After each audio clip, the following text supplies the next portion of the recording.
¿Qué tal? Muy buenos días, soy el doctor Daniel Campuzano, tengo alta especialidad en imagen cardiovascular avanzada. Actualmente somos de médicos adscritos en el Hospital de Cardiología del Centro Médico Nacional Siglo XXI y en el Instituto Nacional de Cardiología Ignacio Chávez. Y para este congreso vamos a ver un par de temas de imagen cardiovascular bastante interesantes. El primero de ellos va a ser el abordaje multimodal de vasculitis, propiamente Kawasaki y Takayasu.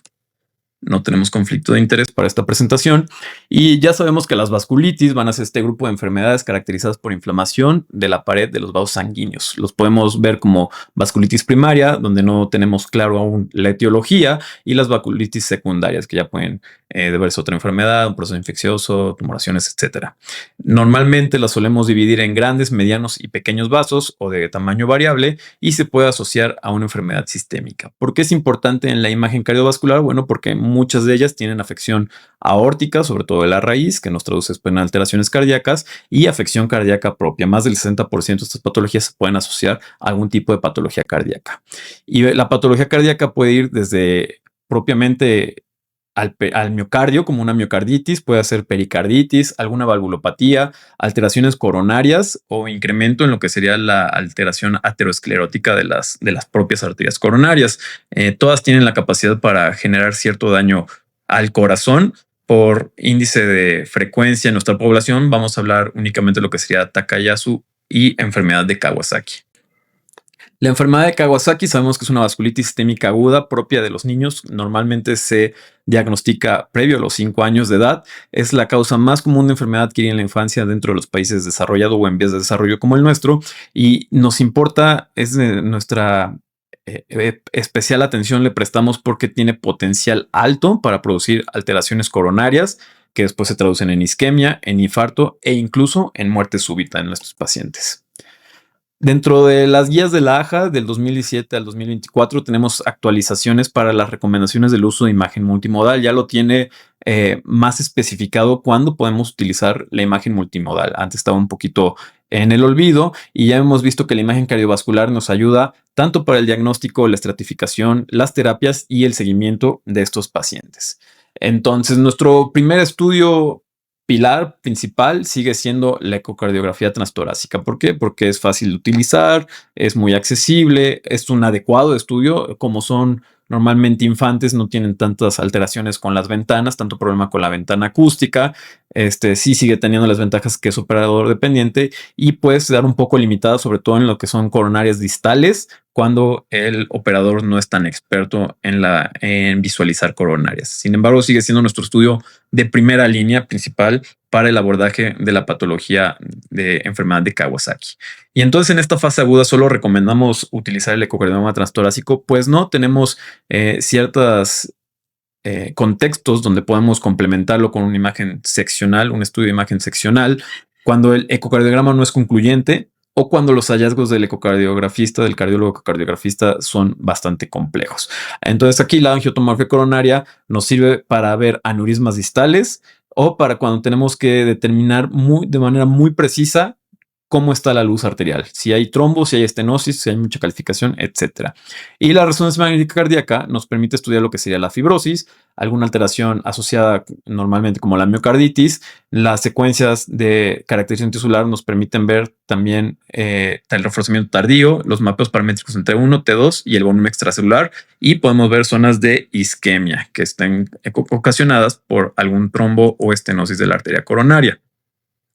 Entonces, es muy importante la revisión detallada de estas complicaciones cardiovasculares. Estos pacientes son pacientes que diagnosticamos de muy niño, pero obviamente van a tener que recibir un seguimiento en lo que sería la adolescencia y la adultez. Entonces, tienen que estar los médicos cardiopediatras ya más familiarizados con el uso de tomografía como resonancia magnética para poder estudiar tanto las coronarias como las alteraciones propiamente del corazón que puedan condicionar estos cambios, normalmente aneurismas. Sabemos que estos aneurismas condicionan un flujo lento, éstasis, además de una baja tensión del endotelio que predispone a la formación de trombos. Y tenemos esta tabla comparativa que habla de todos los métodos de imagen, las fortalezas y debilidades. Vamos a concentrarnos en lo que nos compete a nosotros como imagenólogos, que es la tomografía y la resonancia magnética, y vemos cómo hacen bastante hincapié que para el estudio de coronarias la tomografía tiene mucha fuerza, mucho peso, pero para la hora de ver alteraciones del miocardio, la resonancia es donde gana ahí terreno frente a la tomografía.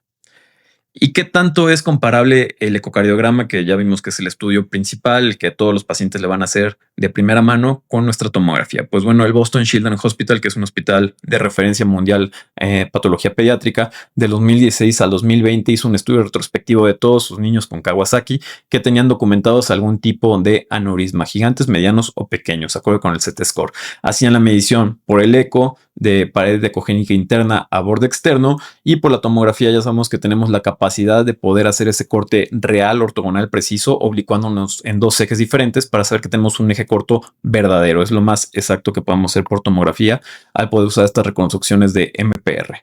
Y lo que vieron es que era bastante fiable, la tomografía tenía bastante buena capacidad intra e interobservador.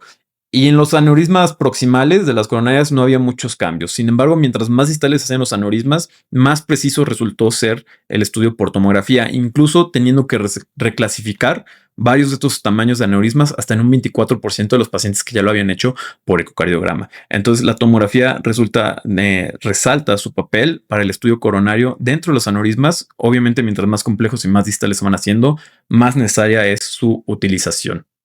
Ya en la actualidad, el papel de la angiotomografía, pues ya sabemos que es un estudio con alta resolución espacial que es ideal para abordar aneurismas distales, trombos, es complemento de anatomía coronaria compleja y, por ejemplo, las imágenes que ven que son aneurismas que ya están densamente calcificados, que tienen una alta carga de trombo interna, por eco va a ser bastante complicado de analizar la luz. Por la tomografía nos brinda esta facilidad de poder estudiar el vaso de manera interna. Los nuevos equipos ya manejan una dosis de radiación extremadamente baja. Obviamente, mientras el equipo sea de menos detectores y el paciente, pues obviamente necesitamos el apoyo de anestesia mientras más pequeños sean, pero los equipos actuales con los nuevos software de cardiología estamos haciendo estudios por debajo de los 3 milisieverts.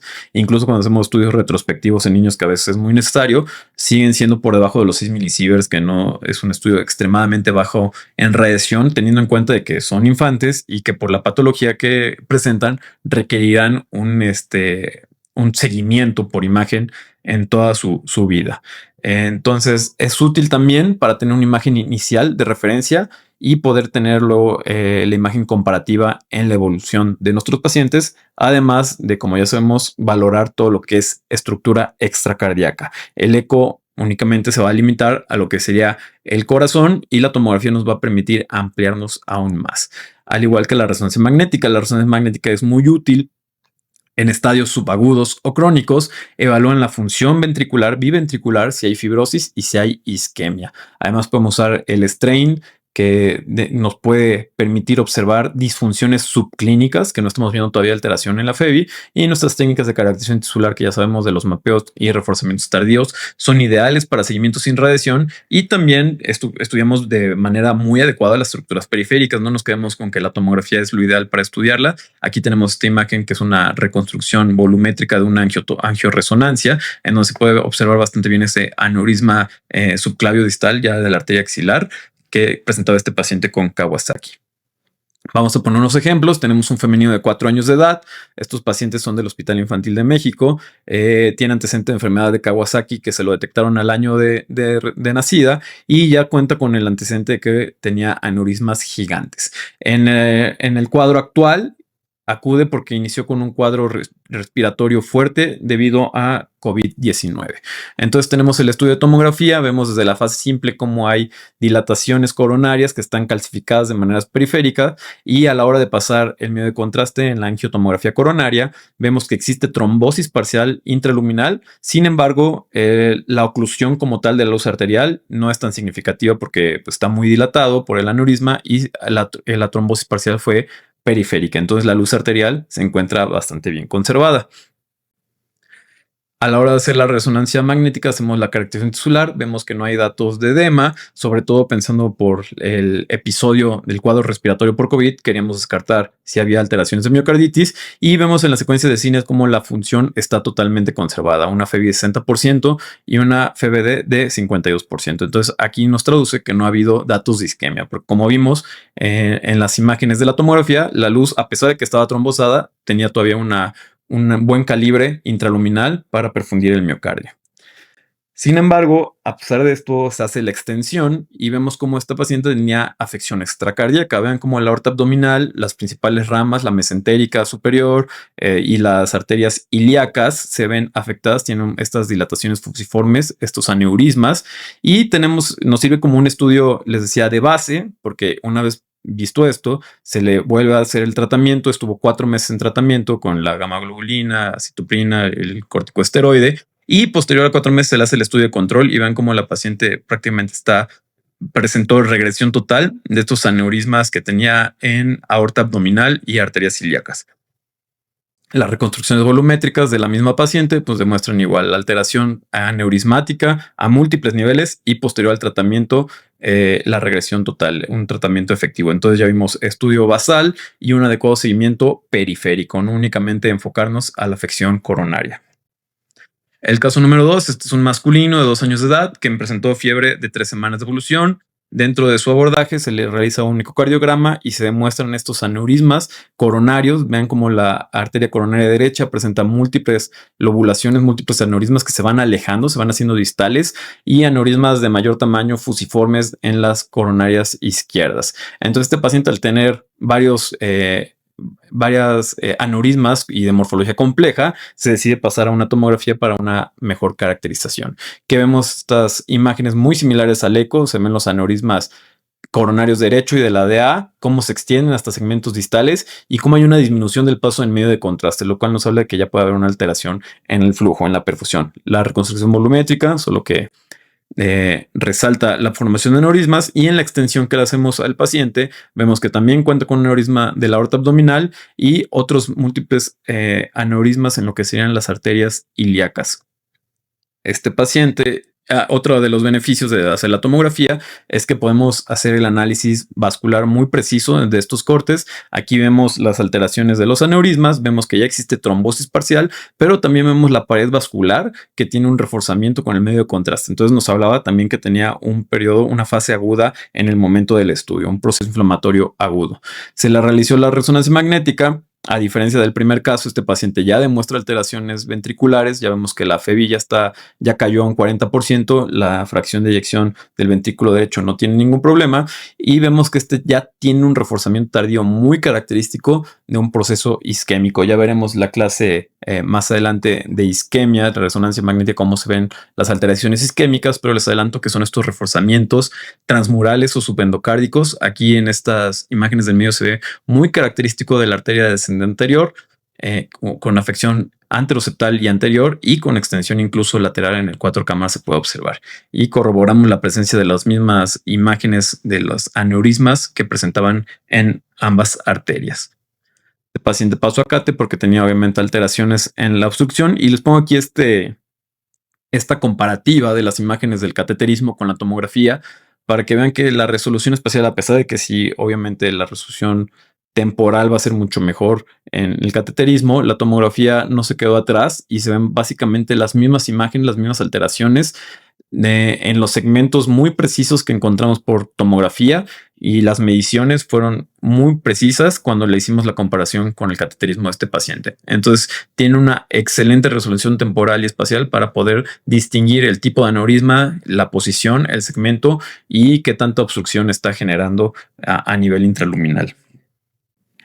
Tuvo 6 meses de tratamiento el paciente, y en la tomografía de control igual vemos como al menos los aneurismas distales extracardíacos tuvieron una regresión en el aneurisma abdominal casi en su totalidad, y los de las aneurismas ilíacos sí tuvieron la regresión total posterior al tratamiento.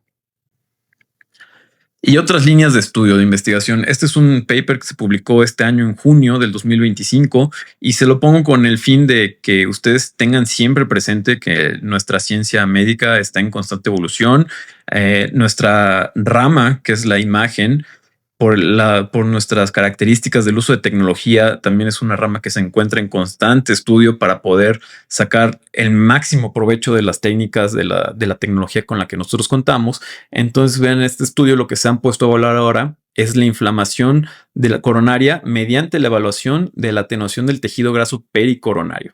Entonces, ¿qué han encontrado estos investigadores? Que el tejido graso pericoronario tiende a aumentar su densidad o a disminuir a aumentar las densidades Hounsfield cuando se ve una alteración coronaria en pacientes con Kawasaki. Entonces, los pacientes que tienen enfermedad de Kawasaki y algún aneurisma coronario, las densidades promedios de la grasa periepicárdica es de menos 67 unidades Hounsfield, y en los pacientes con enfermedad de Kawasaki que no tienen aneurismas o incluso los controles sanos de pacientes sin enfermedad, vemos que son densidades de atenuación más altas, en promedio unas 10 unidades de Hounsfield más altas de menos 77. Entonces, ¿qué nos habla esto? Que cuando hay algún proceso inflamatorio, lo vamos a poder identificar de manera muy temprana viendo la grasa epicárdica. Esto se asoció no únicamente con los aneurismas coronarios, sino también con las alteraciones de perfusión. Cuando hicieron estudios dinámicos para ver qué tanta alteración del miocardio, vieron que cuando empezaba a haber una alteración en la función miocárdica, también empezaba a incrementar estos valores de atenuación de la grasa. Entonces, la combinación del tamaño del aneurisma con los Z-score más estos niveles de atenuación mejoraban la predicción de los pacientes que iban a presentar algún evento coronario, lo que lo posicionó como un biomarcador prometedor dentro de la inflamación coronaria en estos pacientes con enfermedad de Kawasaki. Entonces, otro método que se puede utilizar, otra herramienta que podemos utilizar dentro de la tomografía para darle un mejor pronóstico y más información a lo que sean los clínicos con sus pacientes. Hablando ahora de la enfermedad de Takayasu, esto es una vasculitis de grandes vasos donde tiende a atacar principalmente la aorta y sus ramas principales, casi por excelencia, iniciando por los troncos supraórticos. La inflamación de la pared produce estenosis que se acompañan posteriormente de dilataciones o aneurismas escalonados, estos patrones quedan luego arrosariados entre sitios de estenosis y dilatación.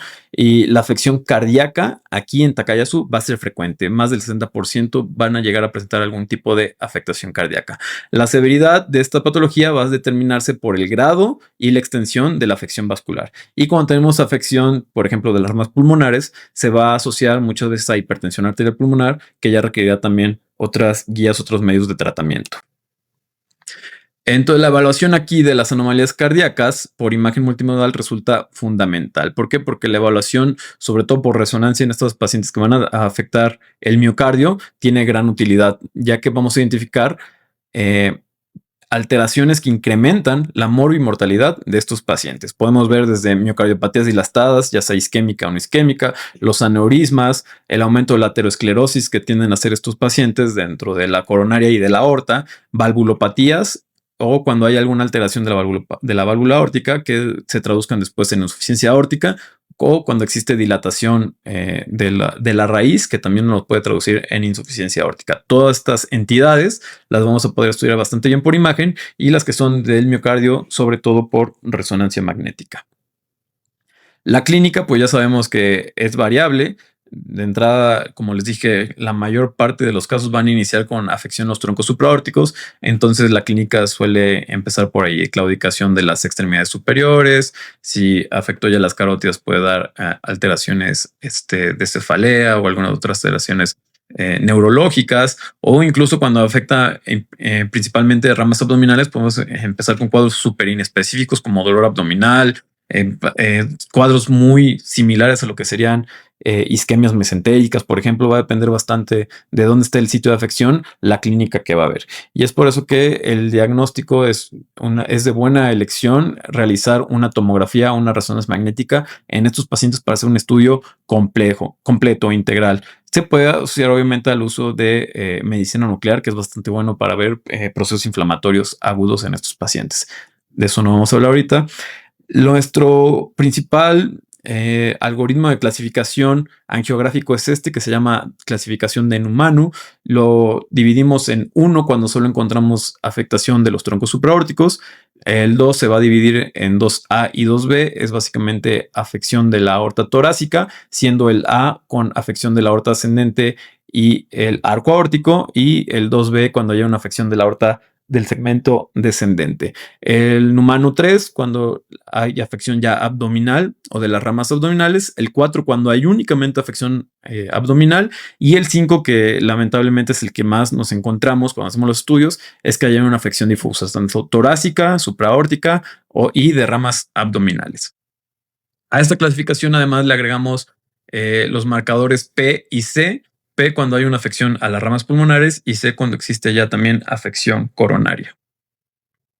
Vemos aquí los ejemplos de tomografía, que es ideal para poder observar estos engrosamientos concéntricos, normalmente de longitudinales, que disminuyen el calibre de luz arterial y que nos van a, cuando está en una fase aguda, nos va a dar cierto tipo de reforzamiento. La tomografía es esencial aquí también para poder hacer un análisis coronario. Como pueden ver aquí, el análisis coronario es clave para saber si va a haber afección o no posteriormente del miocardio, de las cavidades cardíacas. Entonces la tomografía enfocada, gatillada a arterias coronarias también es de buena elección realizar en estos pacientes.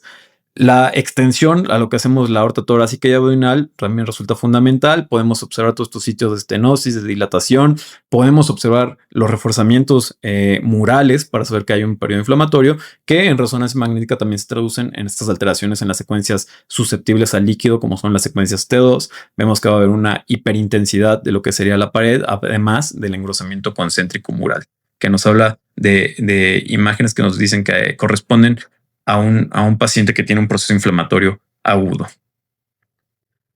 El análisis por resonancia magnética también se puede hacer un análisis bastante completo y detallado. Normalmente hacemos protocolos de 3 regiones, llamamos, donde hacemos un estudio vascular en el mismo tiempo de lo que sería el encéfalo, las arterias encefálicas y del cuello, luego el análisis torácico y luego el abdominal, que después ya, o lechos distales si es que es necesario, que después ya se pueden concentrar utilizando los software postproceso. Además de eso, además del estudio vascular, en la resonancia magnética tendemos a hacer el estudio cardíaco como tal, porque ya vimos que puede tener valvulopatías asociadas o insuficiencias o alteraciones como tal isquémicas por la alteración coronaria. Entonces, todos los sitios de afección que normalmente son supraórticos o abdominales se pueden estudiar también bastante bien, las estenosis y los aneurismas por resonancia magnética, con el plus de estudiar la función miocárdica. Eso es muy importante para el seguimiento de todos estos pacientes que ya conocemos con Takayasu. Y aquí traigo estos ejemplos. Este es un paper también que acaba de salir ahorita en octubre, el mes pasado de este año. Una de mis maestras del Instituto Nacional de Cardiología, la doctora Gabriela Meléndez, trabajó muy fuerte en este estudio. Es un estudio mexicano, ya lo tocaremos un poquito más adelante, pero aquí estamos viendo las afectaciones que podemos observar por resonancia magnética. Obviamente los volumétricos de 3D no son tan detallados o tan finos, de calidad tan fina como los de una angiotomografía. Sin embargo, son bastante representativos. Vemos ahí las imágenes que podemos observar cuando hay alteraciones pulmonares, alteraciones renales, de los vasos ilíacos, infartos ya que existan en parenquima cerebral o alguna alteración de las arterias del polígono, más el plus que ya les dije del análisis cardíaco, insuficiencias valvulares, como el que se ve aquí, una insuficiencia aórtica con un jet de insuficiencia central de un tamaño considerable. Y en la imagen de arriba, en esas 2 cámaras cardíaco, vemos como ya hay alteraciones de isquemia. Vemos este reforzamiento transmural en territorio de la descendente anterior, que ya nos habla de que ya hubo una alteración coronaria y ese miocardio ya tiene datos de isquemia. Entonces la resonancia magnética nos puede dar todo este plus. De hecho, este paciente es un paciente joven de 29 años, que obviamente todo su seguimiento y su tratamiento tiende a cambiar cuando vemos que ya tiene todo este tipo de afecciones, tanto valvulares como de isquemia. Y vean, este es otro estudio. Vemos aquí que hay una afección de lo que sería la aorta abdominal. Vemos estos datos de aneurismas fusiformes que están alternados con sitios de estenosis. Vemos que hay una afección clara de los vasos supraórticos, sobre todo lo que sería la subclavia izquierda, donde ya se ve estenosada. Vemos sitio de adelgazamiento también en las arterias ilíacas. Y sin embargo, en este paciente, a diferencia del anterior, vemos como el corazón no tiene ninguna alteración ni valvular, ni valvulopatías, ni alteraciones en el miocardio que nos hagan, que nos sugieran que ya tiene alguna alteración coronaria isquémica. Aunque como tal la resonancia no va a ver de manera tan precisa las arterias coronarias, sí vamos a ver alteraciones dentro del miocardio que nos pueden hablar de que la coronaria ya está afectada. Otro estudio más, aquí vemos cómo hay un aumento de la aterosclerosis con placas densamente calcificadas. Esta placa que vemos aquí en aorta torácica con extensión abdominal en tándem, esto también suele ser los pacientes de Takayasu, tienen a aumentar la proliferación de las placas de ateroma. Vemos como en la resonancia, cuando hacemos la comparación, es todo un segmento tanto de aorta descendente torácica como abdominal que está afectado. Vemos también afección también ya de las ramas renales y vemos también la comparación del el miocardio, como no tiene ahorita ninguna alteración valvular o de movilidad que sugieran isquemia. Entonces, obviamente son complementarios. La resonancia magnética ayuda bastante en pacientes que se les va a hacer seguimiento a largo plazo porque nos ahorramos las dosis de radiación, entonces podemos estar intercalando estos estudios para no radiar tanto al paciente, o si clínicamente se mantienen bastante estables, se pueden ir alargando también estos estudios de revisión, de chequeo. Aquí traigo otro ejemplo. Esta es una paciente joven. Este es del Hospital de Cardiología del siglo XXI. La paciente ingresó por diagnóstico de miocardiopatía hipertrófica. De hecho, sí alcanzan ustedes a observar en estas imágenes, no son las ideales para ver el miocardio. Estas son la angiografía. Sin embargo, sí se puede alcanzar a ver que hay un incremento en el espesor del miocardio. Sí tenía una miocardiopatía hipertrófica. Sin embargo, durante su internamiento, que empezaron con el eco, durante las noches la paciente tenía episodios de demencia, tenía cefaleas intensas y tenía ahí una clínica neurológica que no cuadraba mucho con la patología que la paciente presentaba de miocardiopatía hipertrófica. Entonces, dentro de los estudios de abordaje hicimos una resonancia magnética, empezamos a ver algunas alteraciones vasculares, nos extendemos a hacer una angiografía de lo que sería toda la aorta y vemos como hay una clara afección, hay una estenosis total de lo que sería la arteria subclavia izquierda y la carótida común izquierda. Vemos como lo único que se pinta es el tronco brachiocefálico. Entonces, es por eso que tenía estas alteraciones neurológicas. Y vemos también que hay afección en lo que sería la aorta abdominal. Vemos estas zonas, este patrón como arrosariado de dilatación seguido de zonas de estenosis, que era una paciente con enfermedad de Takayasu. Complementamos obviamente las secuencias con secuencias de caracterización tisular ET2 y vemos como hay un aumento en la intensidad en estas zonas de engrosamiento parietal que nos habla de que tenía aparte una fase aguda. Obviamente se hizo la interconsulta con reuma y se le añadió el tratamiento a esta paciente que venía por otra causa, el tratamiento para esta patología de vasculitis. Regresando un poco al estudio que les mencionaba, de este estudio que se hizo aquí en México, que se publicó el mes pasado, es importante conocerlo porque es un estudio en población mexicana. La edad media de estos pacientes fue de 36 años. La mayoría de estos pacientes, como la enfermedad de Takayasu, fueron mujeres y la clasificación angiográfica más común fue la tipo 5, que es lo que les digo que más frecuentemente encontramos afección tanto torácica con sus ramas de troncos supraórticos como abdominal. Qué importante destacar de los resultados de las conclusiones de este estudio, que el 25% de estos pacientes con Takayasu ya tenían afección pulmonar. Esto es importante porque pueden empezar a hacer hipertensión arterial pulmonar. El 18% ya tenía afección cerebral y un 8% presentó afección coronaria. Dentro de este estudio se complementó bastante bien con la literatura que tenemos a nivel internacional, porque también el 65% de estos pacientes presentaron alguna anomalía cardíaca, desde infarto agudo de miocardio, insuficiencia aórtica, insuficiencia mitral, alguna valvulopatía o datos ya de isquemia. Y se asociaban también a alteraciones por bloqueo AB completo en el electrocardiograma. Entonces, importante saber que para el Takayasu, al igual que para el Kawasaki, nos ofrece toda una perspectiva, el estudio de imagen multimodal por tomografía y resonancia, diferente para saber el pronóstico y los sitios de interés muy específicos que debemos de tener con cada uno de nuestros pacientes. Para concluir las ideas para llevar a casa, la evaluación multimodal es factible en la población pediátrica. No se queden con que voy a estudiar a un niño menor a 5 años, no hay que radiarlo y no hay que meterlo a tomografía. No, sí se pueden hacer. Ya les enseñé varios ejemplos que hemos hecho en pacientes de 2 años, de 4 años. También no se queden con la idea de no, a un niño no le puedo hacer una resonancia magnética porque es muy tardado. También se puede hacer, obviamente requeremos el apoyo de anestesia, del equipo anestésico, porque sí son estudios más tardados, pero tanto la tomografía como la resonancia son estudios que realizamos y que es necesario realizar en estos pacientes pediátricos con este tipo de patologías. La angiotomografía cardíaca va a ser una poderosa herramienta para la evaluación anatómica tridimensional y de la luz arterial. Sobre todo ya vimos anatomías complejas, calcificaciones densas o trombos interluminales que nos impidan una adecuada valoración por ecocardiograma. La tomografía va a ser nuestro estudio de elección. La resonancia magnética cardíaca va a otorgar una evaluación muy completa al agregar, además del análisis vascular, todo lo que sería el análisis cardíaco, la caracterización tisular del miocardio en busca de fibrosis, isquemia y de valvulopatías asociadas. Y complementar tanto el eco como la tomografía y la resonancia magnética, el abordaje como tal multimodal de cada uno de nuestros pacientes resulta esencial en la valoración inicial y seguimiento a largo plazo de estas patologías, porque recordemos que van a ser patologías, hablando de Kawasaki, de diagnóstico muy temprano, y ambas van a requerir un seguimiento prolongado durante la vida de todos nuestros pacientes. Entonces hay que tener muy puntual esta idea de la tomografía y la resonancia como seguimiento y en estas vasculitis. Bueno, con esto me despido, les agradezco mucho, nos estamos viendo en la siguiente plática. Muchas gracias.